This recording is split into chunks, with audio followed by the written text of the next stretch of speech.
Om Namo Bhagavate Vasudevaya.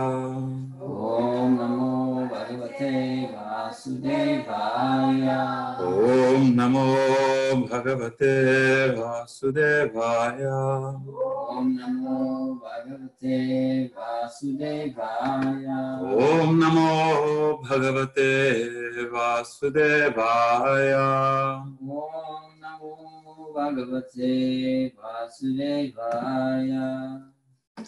Narayanam namaskritya naram chaiva narottamam devim saraswatim vyasam tato jayam udirayat.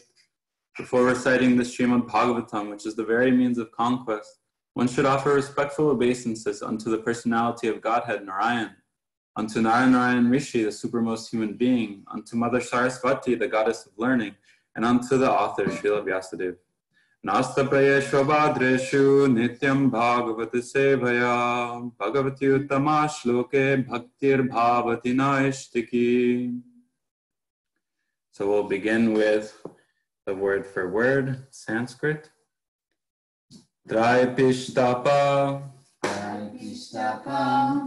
Urubhayaha Sa Nrishimharupam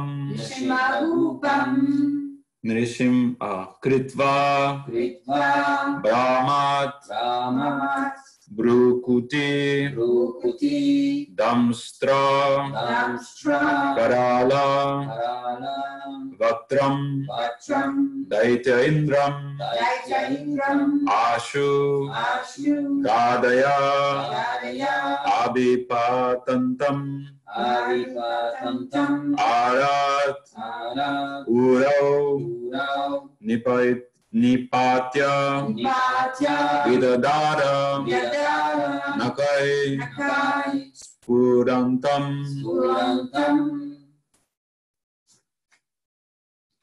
Traipishtaporubhayaha sanrishimharupam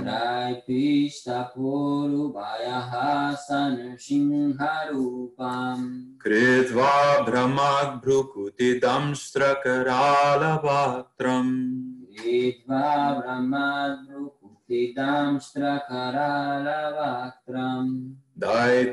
Daityendramashu gadaya bipitantamara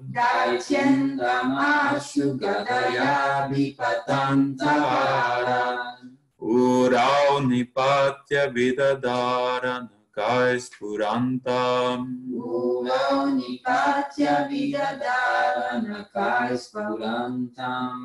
Traipishtaporubhayaha sanrishimharupam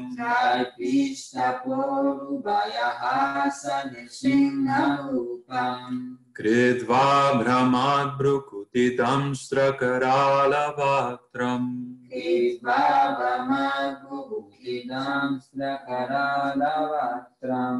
Daityendramashu gadaya bipatantamara Uro nipatya vidadara nakai spurantam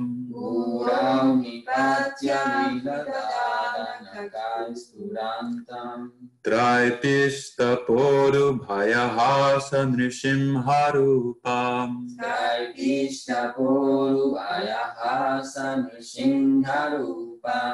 Kritva brahmad brukuti damstrakaralavatram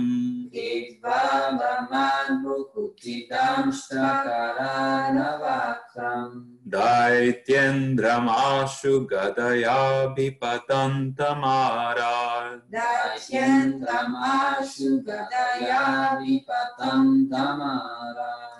Uro nipatya vidadara nakai spurantam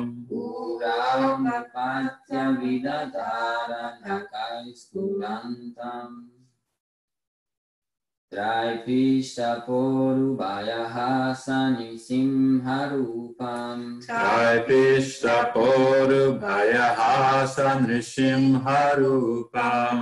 Kritva brahmad Brukutidam Strakaralavaktram Kritva Brahmad Brukutidam Strakaralavaktram Daityendra Gadaya Vipatantamarad Daityendra Mashu Gadaya Vipatantamara Urav Nipatya Vidadara Nakai Spurantam Urao Nipatya Vidadara Nakai Surantam Taipista Pubaya Asa Nishingarupam Traipishta Puru Bhayaha Nishim Harupam Kritva Brahmadukutidam Sakarala Vaktram Kritva Brahmad Brukutidam Strakarala Vaktram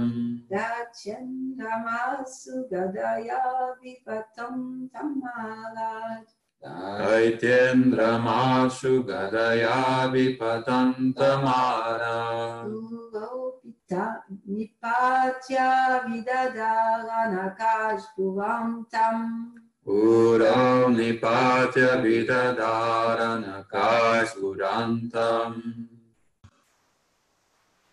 Traipista Purubayaha Sanushingarupam Traipishta Puru Bhayaha Nishimharupam Hitva Brahmad Brukutidam Strakaralavaktram Kritva Brahmad Brukutidam Strakaralavaktram Daityendra Mashu Gadaya Vipatantamarad Daityendra Mashu Gadaya Vipatantamara Urel Nipatya Vidadara Nakai Spurantam Uro Nipatya Vidadara Nakai Surantam. Anyone else online want to recite the verse? Tripi Ororubhayaha Sanish Nashrim Harupam Traipishta Puru Bhayaha Nishim Harupam Kritva Brahma Purukti Damstrakaralavaktram Kritva Brahma Brukutidam Strakaralavaktram Daityendra Mashu Gadaya Vipatantamarad Daityendra Mashu Gadaya Vipatantamara Ura Nipatya Vidara Nakai Spurantam Uro Nipatya Vidadara Nakai Spurantam Tripishta Purubhayaha Sanrisimharupam Traipishta Puru Bhayaha Nishimharupam Kritva Brahmad Brukutidam Strakaralavaktram Kritva Brahmad Brukutidam Strakaralavaktram Daityendra Mashu Gadaya Vipatantamarad Daityendra Mashu Gadaya Vipatantamara Uro Nipatya Vidadara Nakaspurantam Uro Nipatya Vidadara Nakai Spurantam. We'll go into the word-for-word translation. Traipishtapa, Traipishtapa, the demigods. the demigods. Urubhayaha, Urubhayaha, one who vanquishes great fears. one who vanquishes great fear. Sa, Sa, he, the personality of Godhead. he is the personality of Godhead. Nrishimharupam, Nrsimharupam, assuming the incarnation Nrsimha. assuming the incarnation of Nrsimha. Kritva, Kritva, doing so. doing so. Brahmat, Brahmat, by rolling. by rolling. Bhrukuti, Bhrukuti, eyebrows, eyebrows, Damshtra, Damshtra, teeth, teeth, Karala, Kara, greatly fearful, greatly fearful, Vaktram, Vaktram, mouth, mouth, Daitya Indram, Daitra Indra, the king of the demons, the king of the demons, Ashu, Ashu, immediately, immediately, Gadaya, Gadaya, with the club in hand, with club in hand, Abhipatantam, Abhipatantam, while falling down, while falling down, Arat, Arat, nearby, nearby, Uro, Uro, on the thighs, on the thighs, Nipatya, Nipatya, placing on, placing on, Vidadara, Vidadara, pierced, pierced, Nakai, Nakai, by the nails, by the nails, Spurantam, Purantam, while challenging. while challenging. Translation. The personality of Godhead assumed the incarnation of Nrsimhadev in order to vanquish the great fears of the demigods. He killed the king of the demons, Hiranyakashipu, who challenged the Lord with a club in his hand, by placing the demon on his thighs and piercing him with his nails, rolling his eyebrows in anger and showing his fearful teeth and mouth. Purport by His Divine Grace A.C. Bhaktivedanta Swami Prabhupada. The history of Hiranyakashipu and his great devotee son, Prahlad Maharaj, is narrated in the 7th canto of Srimad Bhagavatam. Hiranyakashipu became very powerful by material achievements and thought himself to be immortal by the grace of Brahmaji. Brahmaji declined to award him the benediction of immortality because he himself is not an immortal being. But Hiranyakashipu derived Brahmaji's benediction in a roundabout way, almost equal to becoming an immortal being. Hiranyakashipu was sure that he would not be killed by any man or demigod, or by any kind of known weapon, nor would he die in day or night. The Lord, however, assumed the incarnation of half man and half lion, which was beyond the imagination of a materialistic demon like Hiranyakashipu. And thus, keeping pace with the benediction of Brahmaji, the Lord killed him. He killed him on his lap so that he was killed neither on the land, nor on the water, nor in the sky. The demon was pierced by Nrsimha's nails, which were beyond the human weapons imaginable by Hiranyakashipu. The literal meaning of Hiranyakashipu is one who is after gold and soft bedding, the ultimate aim of all materialistic men. Such demoniac men, who have no relationship with God, gradually become puffed up by materialistic acquisitions and begin to challenge the authority of the Supreme Lord and torture those who are devotees of the Lord. Prahlad Maharaj happened to be the son of Hiranyakashipu, and because the boy was a great devotee, his father tortured him to the best of his ability. In this extreme situation, the Lord assumed the incarnation of Nrsimhadev, and just to finish the enemy of the demigods, the Lord killed Hiranyakashipu in a manner beyond the demon's imagination. Materialistic plans of godless demons are always frustrated by the all-powerful Lord. Jai. Jai Nrsimhadev.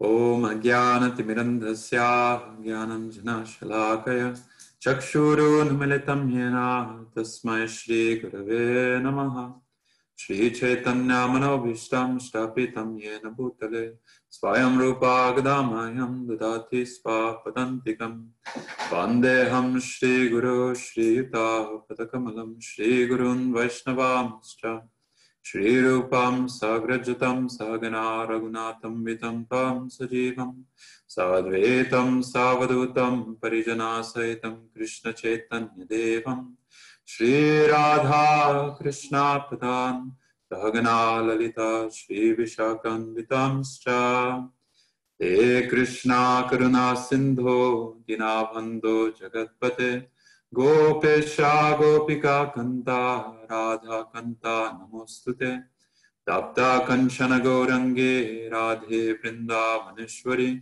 Vrishabhanu Sute Devi Pranamami Hari Priye Vanshakalpa Thruvyaschа Kripa Sindho Vyevacha Patitanam Bhavanebhyo Vaishnavebhyo Namo Namaha Jai Shri Krishna Chaitanya Prabhu Nityananda Shri Advaita Garadhara Shivasari Gaura Bhakta Vrinda Hare Krishna Krishna Krishna Hare Hare Hare Rama Rama Rama Rama Hare Hare. Namam Vishnupadaya Krishna Prishtaya Bhutale Srimate Bhaktivedanta Swamini Tinamine Namaste Saraswati Deve Gauravani Pracharine Nirvishesha Shunyavadi Pashyatade Sudarine Mukam Karoti Vachalam Pangum Langayate Girim Yat Kripatamaham Bande Shri Guru Dinatarinam Paramananda Madhavam. Guys, so today we're reading from the Srimad Bhagavatam, 2nd Canto, Chapter 7, verse 14. This chapter is titled Scheduled Incarnations and Specific Functions. So here, Brahma is instructing Narada Muni about different incarnations that God takes. Krishna's manifesting himself in different ways to perform specific functions. So we're getting a little peek into eternity, a little peek into God's playtime, into his intention, his desire. So kind of a beautiful, rare thing. And in this verse, we're being given some darshan, some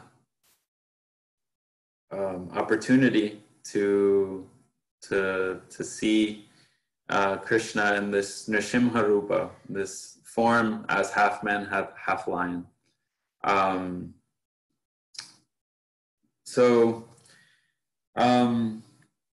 I wanted to start, the little demon in me wants to start by glorifying Hiranyakashipu.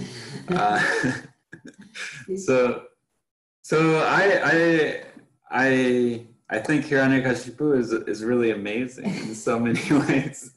So, you know, in the purport and the verse, it's talking about Nrsingadev killing Hiranyakashipu, tearing his body apart with his nails. And yet, who is this personality of Hiranyakashipu?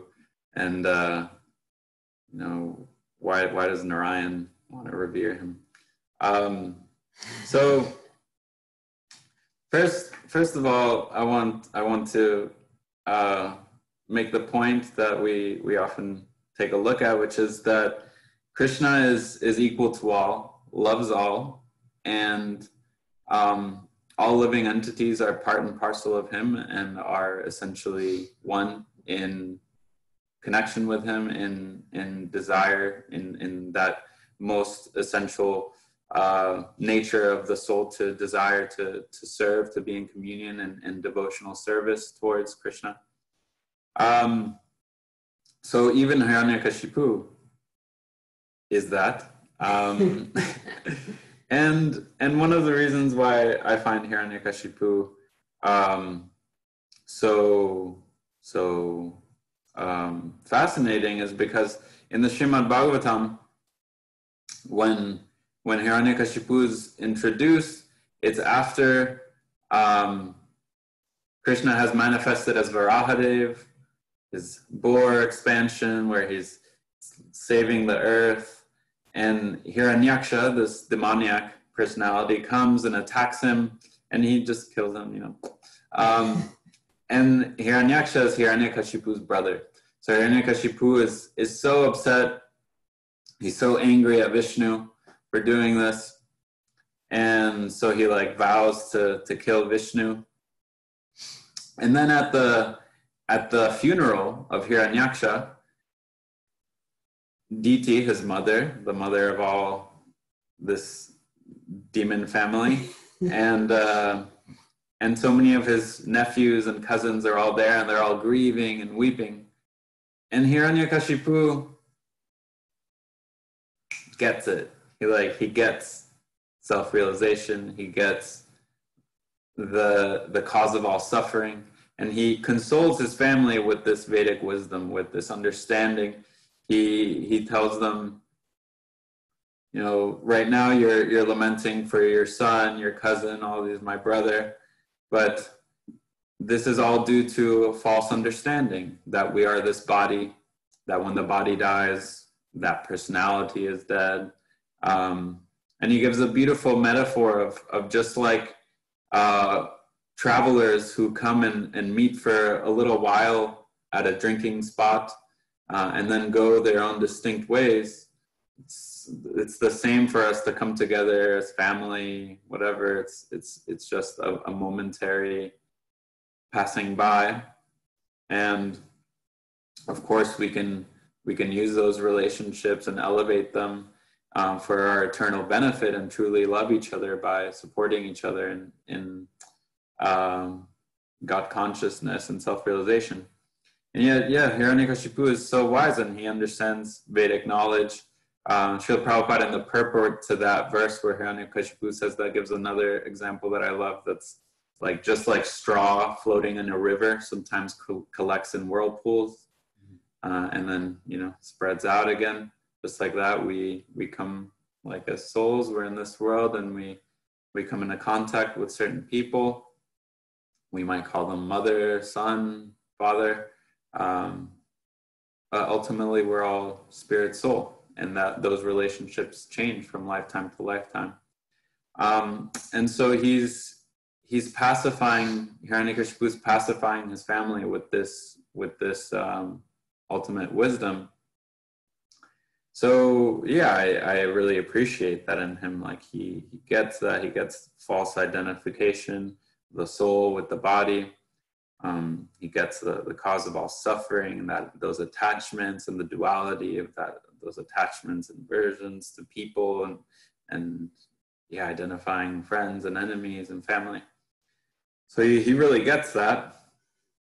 But what he doesn't get is like the cause of all that, the source of all that. So that's where a little bit of his challenge, I think, maybe therein lies. So Krishna is appearing in these different avatars and these different functions to fulfill specific functions. So what are these functions? So God is so intelligent, so creative, so incomprehensible that really he has like unlimited functions within each one of these manifestations, within each one of these leelas. He accomplishes so much. So just in this one leela, he's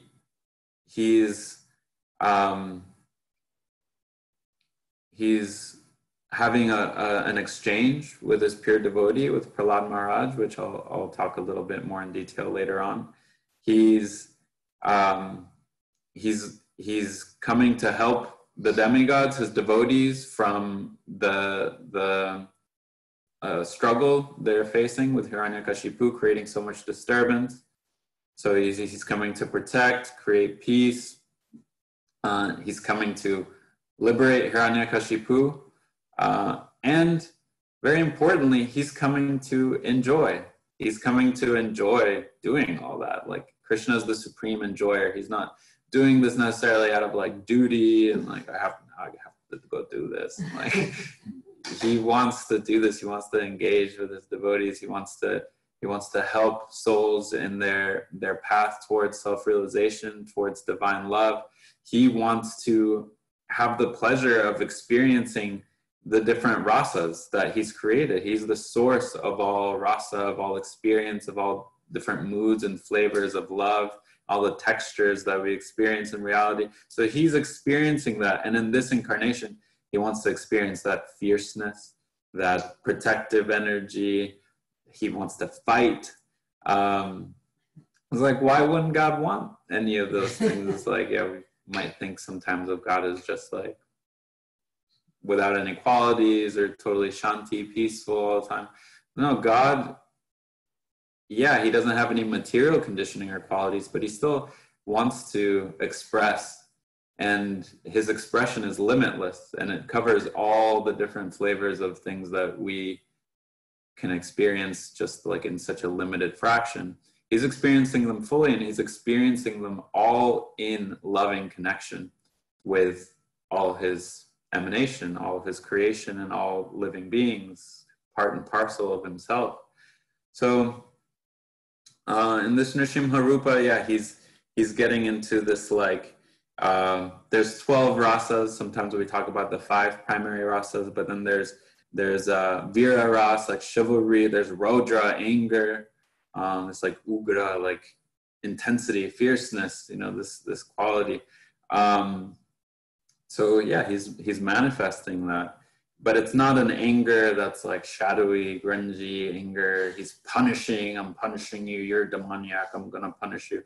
It's like, no, it's all out of love. It's all out of unconditional love and compassion for each being and all.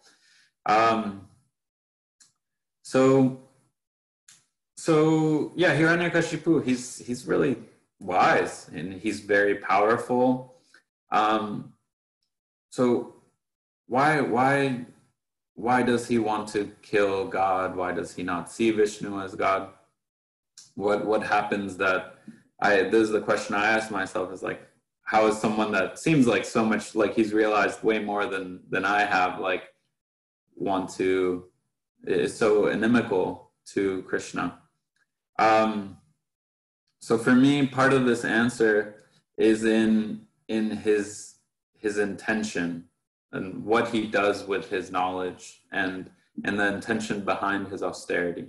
So Hiranyakashipu, he does austerities that to us would be unimaginable from a academic, yogic meditation, like whatever perspective of austerity that we've tasted, whether in our student life we did austerities, to maybe not party as much and study more, in our work life, regulate sleep and do all this stuff, and to try to advance in work and concentrate on work and relationships and family life. There's so much austerity we go through. We might undergo austerities of the tongue to not say some things that we might want to, whatever. So we do different austerities during spiritual practice. We wake up early, we chant a regulated number of rounds. So we do all this, and compared to what Hiranyakashipu is doing, it seems like, well, I'm not really doing much, because Hiranyakashipu decides to stand on his tippy toes. He's in this huge valley of the Mandar mountain we were talking about the other day. He's in this valley. He goes there with just the intention of fully dedicating himself to this austerity for the sake of gaining power, of detaching from matter, but for the sake of enjoying more. Like it's purely ego-driven, his austerity. So he stands on his tippy toes in the yogic like mountain pose, and he stands there for like 1,000 years, no big deal. And doing this tapasya, this word in Sanskrit is tapa, is like fire, like austerity. And if, for example, when we do austerity, when we fast, when we chant like for a steady amount of time, most of us can feel this like energy moving. We feel like a strength building. We might have some spiritual insight, some experience of bliss, torture, whatever. But so yeah, we awaken something, and a fire starts burning. The fire of our soul begins to awaken through this austerity, through tapas. But if this tapas, if it's not tapodivyam, like austerity done for a divine purpose and connection with the divine absolute, then this fire just becomes a disturbance for ourselves and for others. It begins to cloud our self even more, our inner loving connected self. It clouds it even more with desires for our own gain. It disconnects us, alienates us, and creates like, oh, I'm so spiritual, I'm so powerful, I'm so renounced, I'm so austere, I'm so equanimous, I'm so so yeah, when we're disconnected from that loving devotional attitude, then this tapas can be quite crippling for us, actually. So Hiranyakashipu, after doing this for so long, he creates such intensity, such a burning fire of tapas, that the whole cosmos begins to experience that. It begins, this heat is pervading the universe. There's earthquakes and all these things happening, this disturbance. So the demigods, they go to Brahma and they're like, hey, this guy's like really intense. Yeah, he's been standing on his tippy toes for all this time, and it's kind of, yeah, creating a disturbance. So Brahma goes to see Hiranyakashipu, and Hiranyakashipu can't even really be seen or found because he's covered in a huge anthill, and ants and other insects have eaten away all of his flesh. He's just a skeleton at this point, like deteriorated completely, but he's still holding that asana. And they find him just through experiencing that energy coming from him. And yeah, Brahma's impressed. He's like, wow, like you're sustained only through this prana flowing through you, your life air. You're just like living off that and creating that. And wow, like great. And Hiranyakashipu, he's actually like really humbled in seeing Brahma. He's like, he gets like teary-eyed. He starts praying to Brahma, and he's like, Brahma, you're the creator. You're the source of everything. You're like,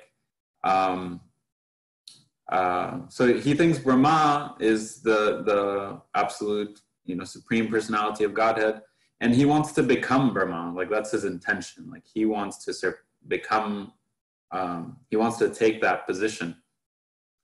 So he asks for this boon, and Brahma can't fulfill this boon. Like it says in the purport, like even Brahma, even though he seems immortal, he's the creator of this tiny little universe. We might think of him as, immortal, considering in relative time, he's living, trillions and trillions of years compared to us. But that relative to him, like he still has his life, and then he's gone, and then, there's infinite other Brahmas that are in charge of their little corners of God's unlimited creation. So he can't actually fulfill that. So Hiranyakashipu asks he tries to get what he wants. He just like wants to control that, and he tries to be like really cunning, right? And he doesn't want to be killed by any weapon, outside, inside, in the day or night. So he's like using his intelligence, his materialistic intelligence, his egoic intelligence to try to get what he wants, like what he desperately wants. So Brahma, because he's done so much austerity, he gives it to him. So that's how material world functions. Like we can do so much austerity, and even if it's material, like we'll get the results, we'll get fruits for those actions.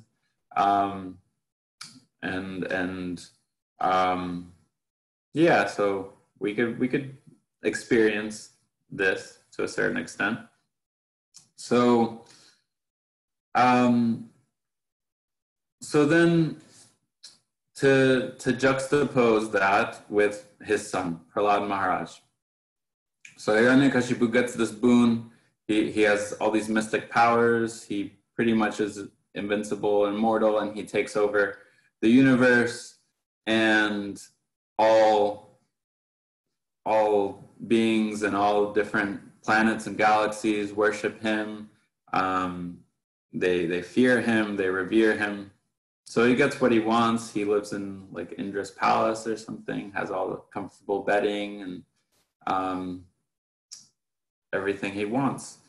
And then his son, Prahlad, is his worst nightmare, because Prahlad is a devotee. Prahlad, he's described, I actually just want to read a few things describing Prahlad Maharaj. So his young boy, his young son, he's completely fixed on the Lord. He exhibits all the qualities of a Vaishnava. He's kind to all. He's the best friend of everyone. He has all these Brahminical qualities. He's peaceful, self-controlled, austere, pure, tolerant, honest. He's got wisdom, knowledge, religiousness, like true dharma. So Prahlad is in text 38 of the 7th canto, chapter 7, I think. It says, Prahlad Maharaj was always absorbed in thought of Krishna. Thus, being always embraced by the Lord, he did not know how his bodily necessities, such as sitting, walking, eating, lying down, drinking, and talking, were being automatically performed. So, such as his absorption in God and Krishna, he's not concerned about nice bedding or like this relationship and that relationship and how am I going to get food or anything like that. He's completely absorbed, and in connection with Krishna, he's satisfied and he doesn't worry about these things. And in the purport, Srila Prabhupada gives a really beautiful metaphor. He says, a small child, while being cared for by his mother, does not know how the needs of the body for eating, sleeping, lying down, passing water, and evacuating are being fulfilled. He is simply satisfied to be on the lap of his mother. Similarly, Prahlad Maharaj was exactly like a small child being cared for by Govinda. The necessary activities of his body were performed without his knowledge. As a father and mother care for their child, Govinda cared for Prahlad Maharaj, who remained always absorbed in thoughts of Govinda. This is Krishna consciousness. Prahlad Maharaj is the vivid example of perfection in Krishna consciousness. So, yeah, we see here like just complete surrender. He's completely absorbed and surrendered to Krishna. So this is huge. The antithesis of his father, who wants to control everything, manipulate everything to get some position, some admiration, some material happiness, and comfort, power, fulfill his lust. A few other things I'll say about Prahlad Maharaj. I'm going to read a few translations that I think are so beautiful describing him. Verse 39 of that same chapter, it says, because of advancement in Krishna consciousness, he sometimes cried, sometimes laughed, sometimes expressed jubilation, and sometimes sang loudly. Next verse. Sometimes upon seeing the Supreme Personality of Godhead, Prahlad Maharaj would loudly call in full anxiety. He sometimes lost his shyness and jubilation and began dancing in ecstasy. And sometimes, being fully absorbed in thoughts of Krishna, he felt oneness and imitated the pastimes of the Lord. Next verse. Sometimes, feeling the touch of the Lord's lotus hands, he became spiritually jubilant and remained silent, his hair standing on end and tears gliding down from his half-closed eyes because of his love for the Lord. Because of his association with perfect, unalloyed devotees who had nothing to do with anything material, Prahlad Maharaj constantly engaged in the service of the Lord's lotus feet. By seeing his body features when he was in perfect ecstasy, persons very poor in spiritual understanding became purified. In other words, Prahlad Maharaj bestowed upon them transcendental bliss. So, yeah, we see Prahlad exhibits like all these qualities of a pure devotee. He's fully realized. He's sometimes in silence, just like completely electrified by that love he feels and that presence he feels of Krishna. Sometimes he's twirling and dancing in ecstasy, dancing just so much, glorifying Krishna and so much joy. So he experiences a full range of ecstatic symptoms, and just by being in contact with him, people are purified. So we see this example, Srila Prabhupada and our acharyas, like wherever they go becomes a holy place, because whoever they're around, no matter what stage they might be in, become like elevated. They begin to wake up to themselves, to reality, the beautiful, to Krishna, to, if we look at Srila Prabhupada's smile, it's just like otherworldly. So this is the quality of a pure devotee. So Hiranyakashipu, he can't stand this. He's like so angry that his son feels this way and exhibits this love for God. So he tries to get him like really educated the right way, like learn how to meditate for the right reasons and make money for the right reasons, so you can be comfortable and acquire wealth and fame and power,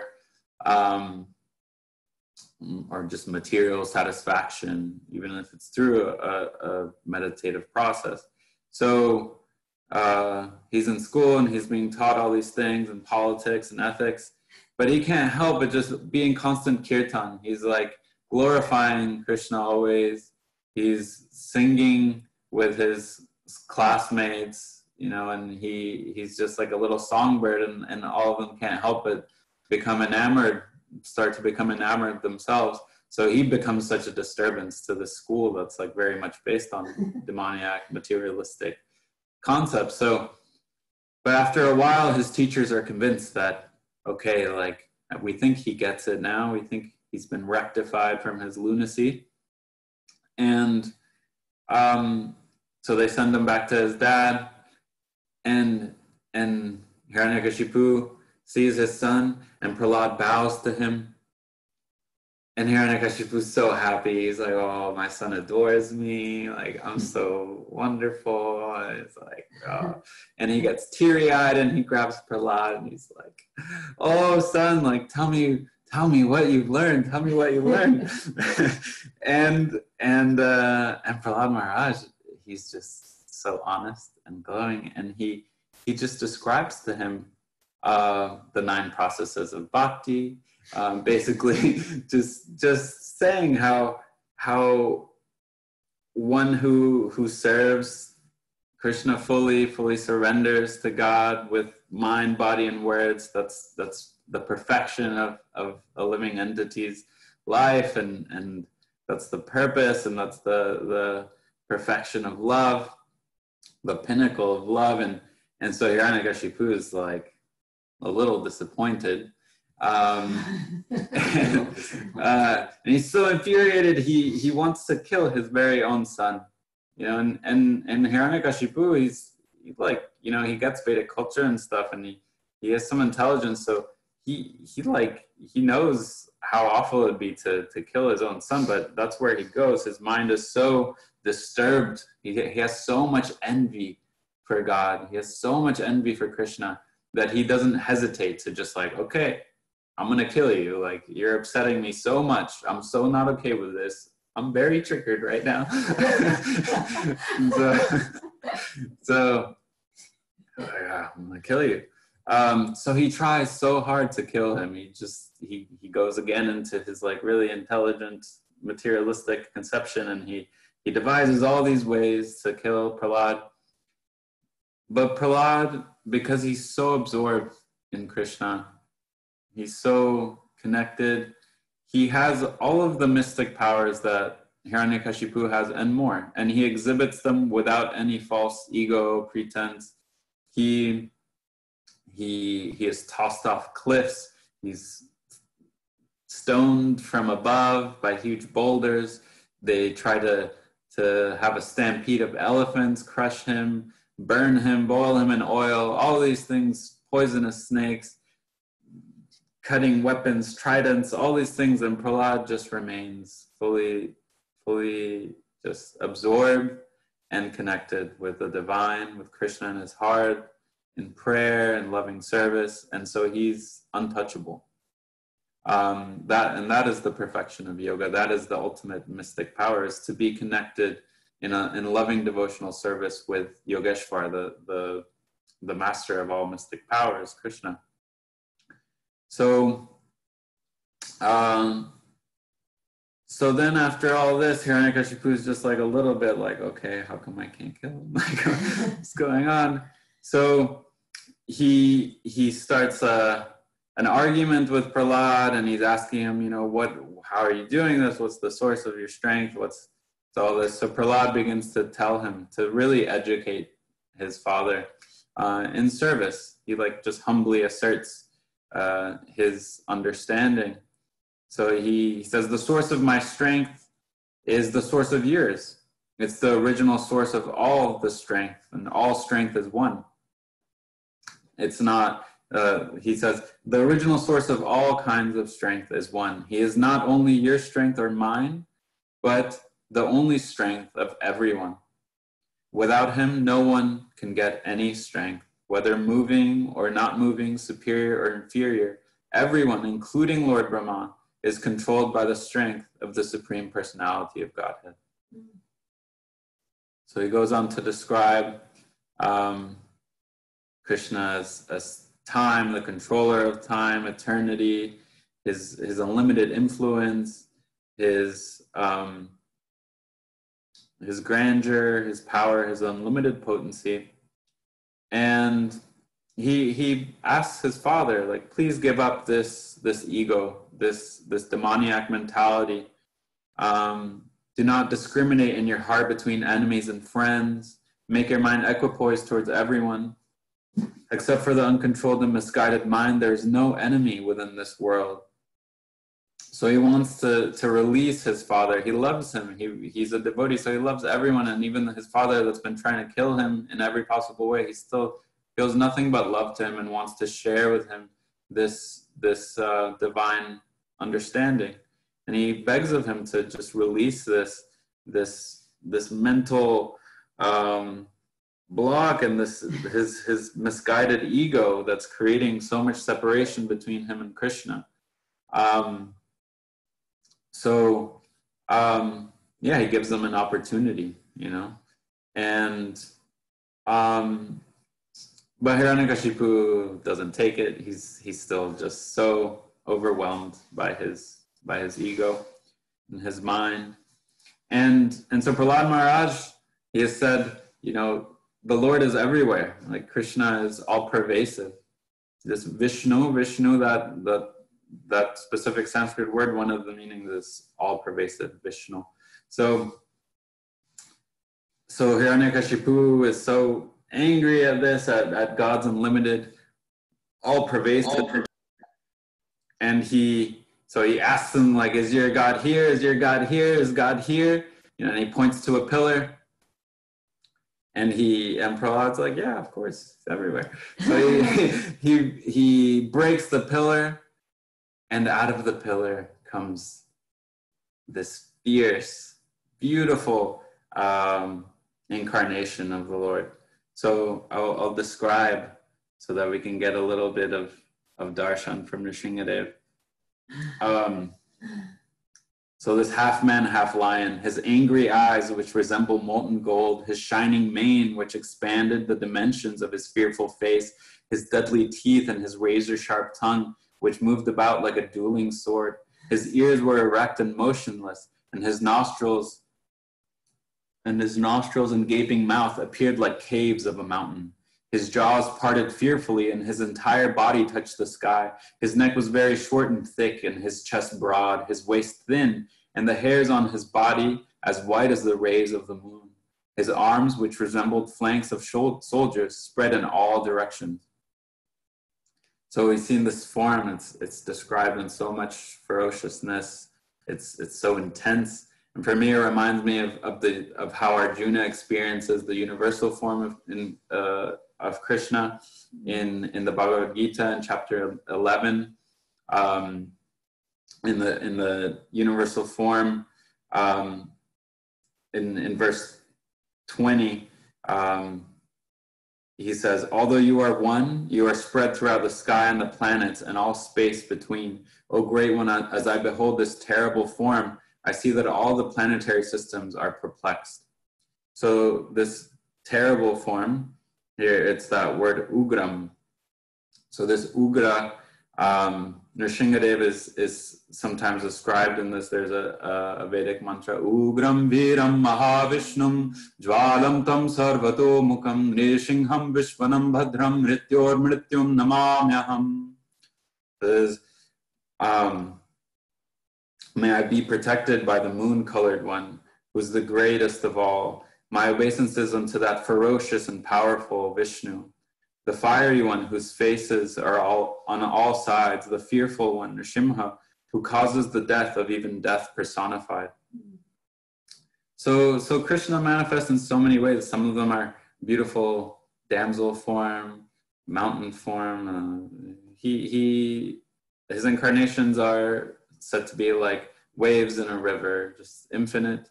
And so some of them are really intense, and he exhibits that fierceness. And so he does this in this Leela, and he's exhibiting this, and he wants to wrestle, like he wants to fight Hiranyakashipu, and it's described once they start fighting, like Hiranyakashipu still somehow on seeing this like celestial fierce form, he's like, I can take him. So he's like, yeah, da da da. And Nrsimhadev just like kind of playing with him, just toying around with him, like a little fly, you know, and he grabs him once, and then he like lets him slip, so he gets it's described like a cat that's playing with a mouse, like lets it go so he can play a little bit more with it. And the demigods are terrified. They're like, oh no, like it's Hiranyakashipu and he's getting away. And so even in this, Krishna's achieving so much. He's like creating this like fear in the demigods, but that makes them even more like surrendered to him. Like it creates even more prayer in them and more love and appreciation for him. So even in little things like this, he's like enjoying in himself. He's creating more relishable exchange with his devotees, and he's wearing down the ego of Hiranyakashipu. He's like beginning to tear this armor away, this false pride that's consumed him. So even all of this is also out of compassion for Hiranyakashipu. And then, like, you know, after this, he grabs him and he tears him apart with his nails.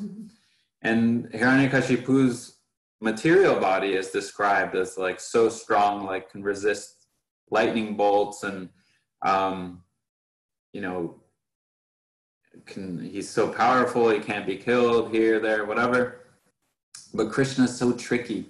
Krishna is so tricky. He's one name of Krishna is Tribhanga Lalit, like Tribhanga, this threefold bending form. When Krishna playing his flute, he's like, Krishna's never straight. He's always like a little crooked. So in this way, he's always helping us. He's always helping us, because even when we try to control things and have things go our way, manipulate material, our material condition, Krishna's always like there to pull a little fast one on us so that we can snap out of it if we choose. So he gives us so many opportunities like this. So even though, like, really it'd be a curse for Hiranyakashipu to remain in his illusion and this Maya of like, I'm the most powerful, and he becomes a drunkard, basically, both of his ego, but literally he just like is drinking all the time, and he's so puffed up. So really it'd be so lacking in empathy and love for Krishna to leave him like that for eternity. So really in this Nrsimha Rupa, Krishna fulfills this benediction of his devotee Brahma, and also finds a way to show mercy to Hiranyakashipu, because he kills him not with any man-made weapon or anything, but with his nails. It's not a man or a beast that kills him. It's this blend of the two. It's not in the daytime or at night. It's at dusk. It's not inside or outside. It's like right in this like patio kind of thing. It's all these things. Krishna just figures it out. It's not in the ground or the sky. It's on his lap. So he just expertly knows how to get in all of our little genius plans. He can get in there way easily and just be like, thwart that. And for me, that just brings up this like, man, like I'm always just like trying to control everything and be so smart. But really, if I just surrender like 1/trillionth of like what Prahlad Maharaj is doing, I'd just be so happy, you know. So yeah, he tears apart Hiranyakashipu's molten body, and he tears away that armor that's been created by so much austerity based in this egoic materialistic conception. all this meditation done out of pure false ego, he tears that body apart. So Hiranyakashipu is described in the prayers that we sing every morning to Nrsimhadev. We say, Hiranyakashipu Shilatanka Nakalaye. So that the stone, Shila is the stone-like heart of Hiranyakashipu.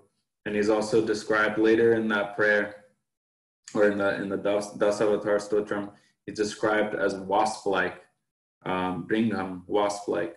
So his stone heart, and like a wasp that, if we look at wasps, they're like total warrior, and they have an exoskeleton. It's so hard, and it's that armor that's so much, I can see in myself, this armor, this hurt and this false ego and need to control, don't want to be honest and vulnerable and avoid reality and pain, so I put all this armor. So similarly, like Hiranyakashipu has done this to such extent, he's like this wasp, this stone, and Krishna is just tearing apart all of this block, all of this hardness around his ultimately pure heart. Then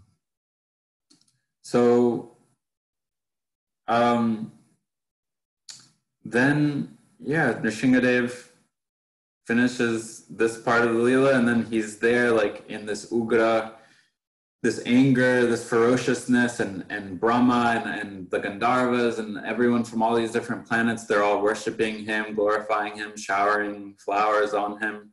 And he's just like in this intensity. And even Lakshmi, she's like, oh, I can't really get near him right now. He's a little scary. So Brahma, the creator of this universe, he's like, hey, Prahlad, like, will you go there? Like, and Prahlad Maharaj, he's like this 5-6-year-old little boy. And he's like totally fearless, because he all he sees is his worshipable, loving Lord, regardless of form or whatever. Like all he sees is just, this is like my beloved, like I completely surrendered to him. So he just approaches him fearlessly and begins to pray, and this pacifies Nrsimhadev, and he puts his hand on Prahlad's head and blesses him and gives him even more transcendental knowledge. So yeah, we see in this Leela so much God's like unlimited dynamic nature, his inconceivable wisdom, his boundless compassion for all living beings. And to note, like Hiranyakashipu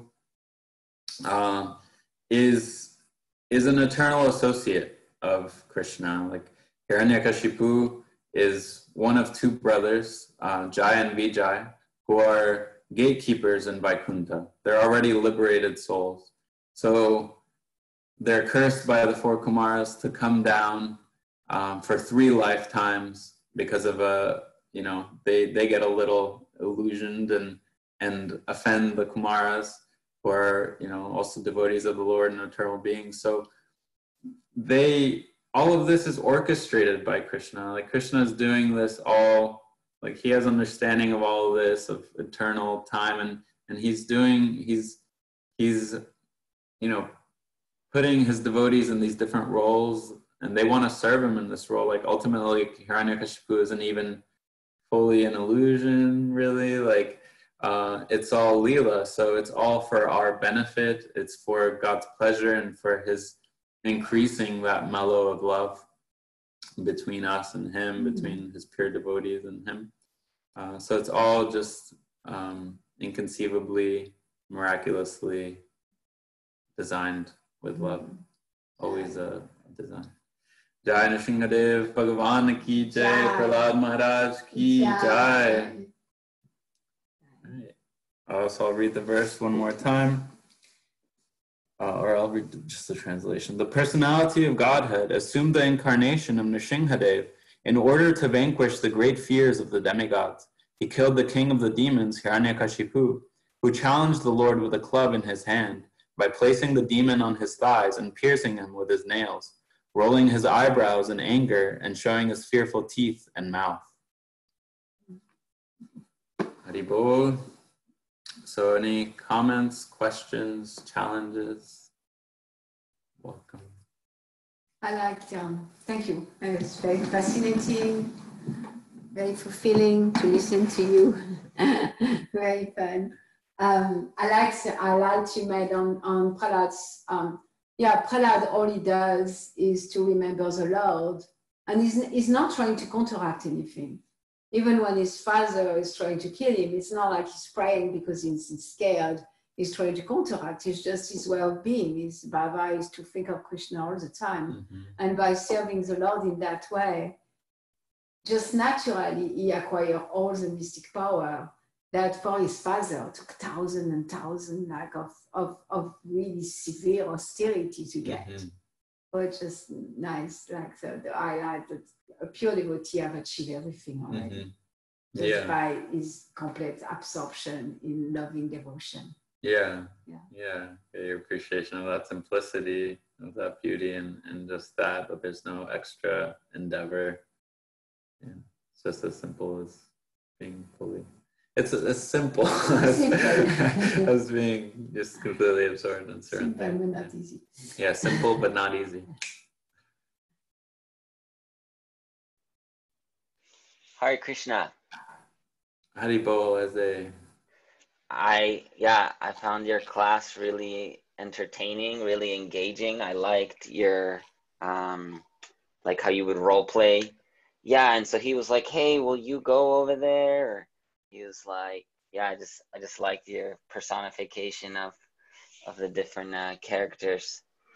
A couple of things don't fully make sense to me yet, and I'm hoping you can help me make sense of them. So, like for example, with Jai and Vijay, how were they gatekeepers of Vaikuntha if they weren't like 100% pure? I thought that in order to even like be able to see or like really approach Vaikuntha, one already needs to be pure. So how does that work? Yeah, so you're wondering how they would have any impurity if like to be in Vaikuntha in the first place, like full liberation, purity is required, let's say. My understanding is that they're not impure, and that they don't like fall down really. It's like, it's all an arrangement for the purpose of Leela. That's my understanding. I'm happy to hear from dear Govinda or Mani more on this.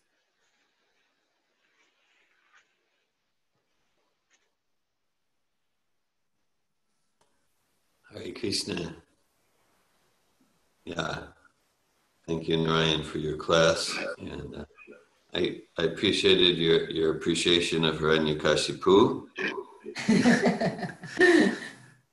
Really, because it helps to illustrate that, well, this is real history with real persons, and these personalities, they're not two-dimensional or unidimensional. That these are rich, deep, multi-dimensional personalities. And so, Hiranyakashipu, he's the demon and tries to kill us, like that, and that's there. But then he's this amazing Vedic philosopher, and he has humility, and so I truly appreciated your kind of broad descriptions of Hiranyakashipu's character, including many amazing qualities. And so this question and response, so actually these sorts of questions are asked a lot, and Prabhupada addresses them from different angles. For sure, that it's past. I'm actually before Jai and Vijay sort of mistreated, offended the Kumaras. before that, they actually displeased Lakshmi, and that led to them. That's described in the third canto. They displeased Lakshmi, and that led to them not quite understanding the Kumara's position. Lakshmi sort of cursed them.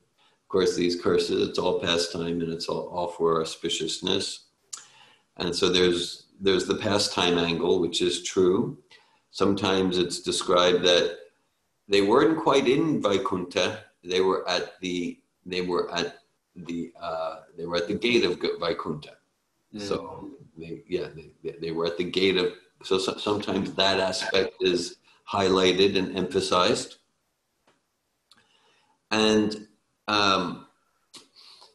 yes, that then of course as part of the pastime, Krishna says, okay, so you can go down to the material sphere as for seven lives as my pious devotees, or 3 lives as demoniac entities, and they chose the 3 lives because they said then we'll get back here quicker. So even when they fell, their meditation was to get back to serving Krishna in Vaikuntha, and then even the demoniac lifetimes, they get to fulfill Krishna's chivalrous desire to fight with like that. So they were also in service. And then Prabhupada does often emphasize that independence means we can always choose foolishly. We can always, in independence in any state, in any realm, in independence, that the soul is independent, the soul has free will. Of course, the free will is given by Krishna, but free will means we can always choose in a way that's not wise, that's not towards serving Vishnu and Krishna, and so that's an important point that Prabhupada makes when we get into these discussions about falling. And okay, thank you. Hare Krishna, thank you.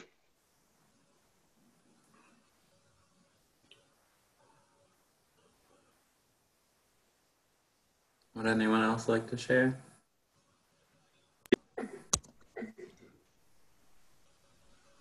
Hare Krishna. Haribol, Patrick.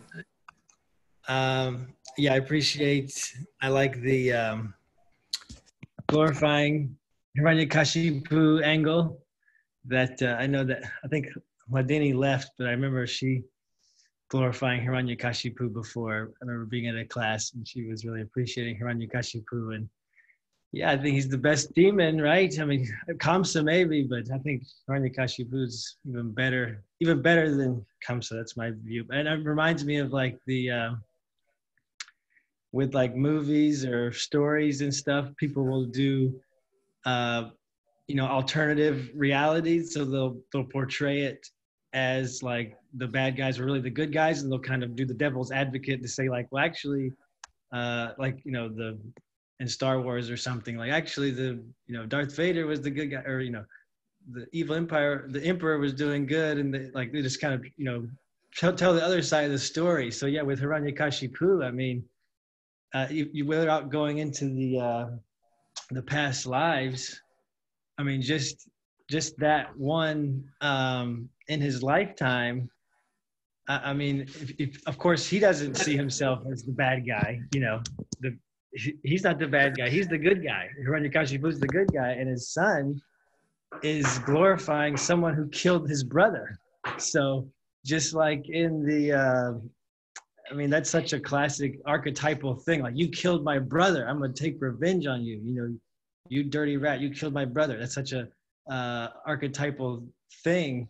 So for his son to be glorifying someone who killed his brother and his uncle, I mean, who's really the bad guy here, right? So he's a traitor So actually, Hiranyakashi shows a lot of restraint and patience. He doesn't, so he gives them chances. Okay, go back to the school, the teachers, try again, and so you could look at it that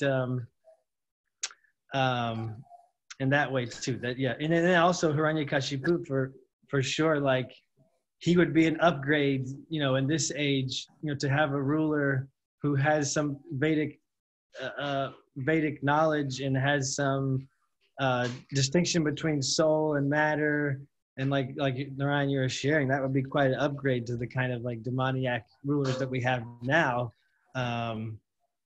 Someone like Hiranyakashipu could be at least on an intellectual level and philosophical level. Hare Krishna. Hare Krishna.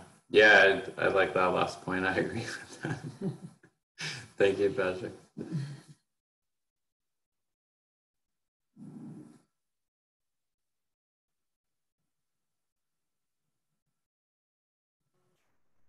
Hare Krishna.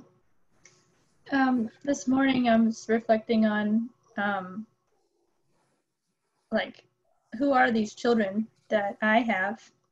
Like, what is where are they coming from, and how much devotion do they have?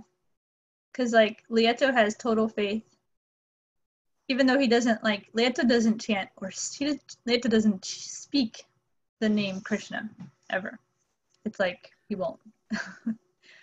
And Cyprian, but he has this total faith, and like he doesn't speak about it, but he shows faith in Prabhupada, Krishna, the books. He like believes in us. He trusts us and believes in like one time he was in an argument with his friend, and he came in, he said, "You see all these books, like they're telling the truth, and I know that ghosts exist," because they were arguing about whether ghosts exist. And so I saw like these three boys coming in having like an argument about it, and Lieto brought his friend to the Srimad Bhagavatam, and so they have like this faith, and Cyprian just chants all the time, and they both are, actually today Cyprian, we chanted half a round in unison.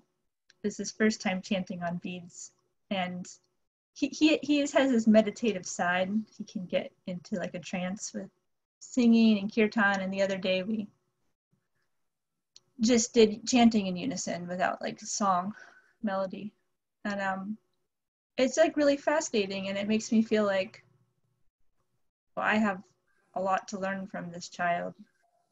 Like I probably have a lot to learn from this child, more than I have to teach him. Obviously I have an adult mind, but he might have like a really devotional heart, and so it's exciting, and like it feels like humbling, and it feels like I'm on a journey, like discovering who they are, like discovering their character, their nature,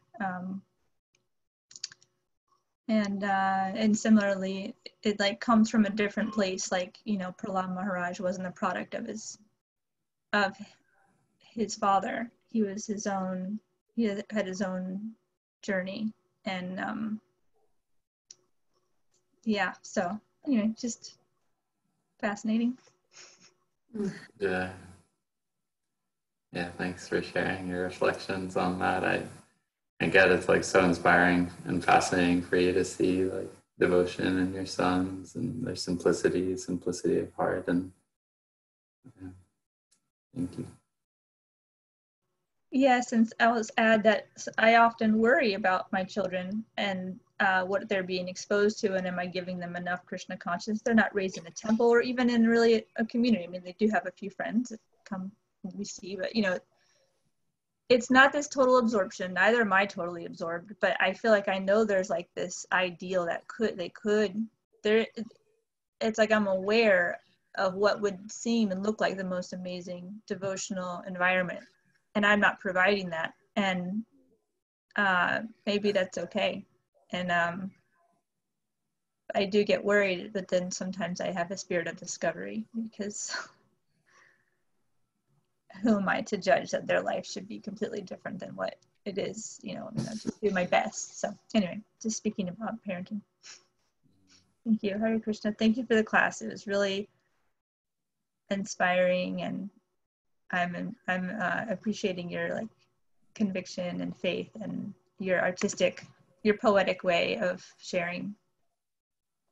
Thank you. Thanks, Dominique. Thanks for, yeah, I got like your concern, like you really care for your sons, these souls to be nurtured in their devotion. And yeah, you're worried that they won't get that, but it sounds like sometimes you're like really trusting in their process and what you are providing. And thanks for your support and encouragement. Hi, Krishna Narayan. Hi, Boyan. I so enjoyed your class. You were just shining, just joyful in your service. I learned so much. I had no idea, like the history that you presented. There was just so much enriching history that, that I really appreciated you bringing to class. And I also feel like more accepting. Like I really love knowing that everyone's service is Krishna's arrangement, and it's their service before they return to Krishna. And so it gives me more peace in my heart. Like there's more acceptance of someone that I would consider a demon. Like that's that person's service to Krishna. I never thought of it in those terms. And I was thinking as you were relaying the story, like I was thinking Arjuna was lamenting, over his relatives and brothers that were going to perish on the battlefield. And Prahlad was not that way. He was, fully trusting and in service to the Lord and wasn't lamenting. And so we're studying A Course in Miracles, and it's kind of like that right-mindedness.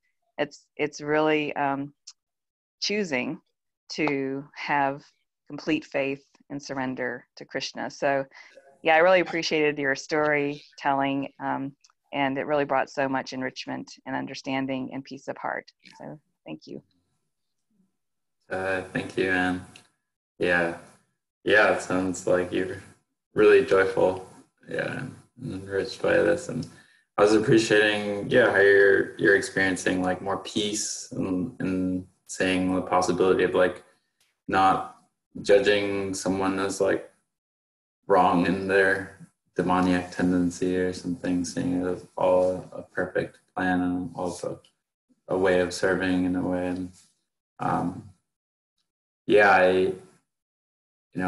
I also, that's for me like such a enriching part of this is stepping out of that duality and the alienation and separation that comes from that duality. And it brought up like this thing I mentioned a few weeks ago, like how Prabhupada says at some point, like we're already merged in Krishna, like everything is Krishna, we're like merged in this reality, and like we can't help but serve, it's intrinsic. So like regardless of how we do it, like all these things are inevitable. It's like we're connected with Krishna, we're serving Krishna in some way because ultimately he is like at the core of everything and the enjoyer of all the fruits of everything, regardless of what our intentions are. So really it's like the only thing that we're at choice about is like how to direct that, how to approach that relationship. Because one thing I didn't mention in here that I was going to in this class was like Narada Muni mentions how what we focus our consciousness in, we become just like he gives the example of a worm that's like fearfully trapped by a bee, and he's just constantly thinking of the bee, and then next life it becomes the bee. And so it's described just like those that have a lot of resistance and animosity towards God, they're still like in relationship with God. They're like, thinking about God a lot, especially like someone like Hiranyakashi. So naturally, like that's a way of worship. Like that's so it's like it's always in connection with Krishna. It's always in service to Krishna. It's just like, are we aware of that? Are we owning that? And are we doing it with like loving intention? That's for us. Like that's each soul's like opportunity to discover that natural, blissful position. Hare Krishna. Hare Krishna.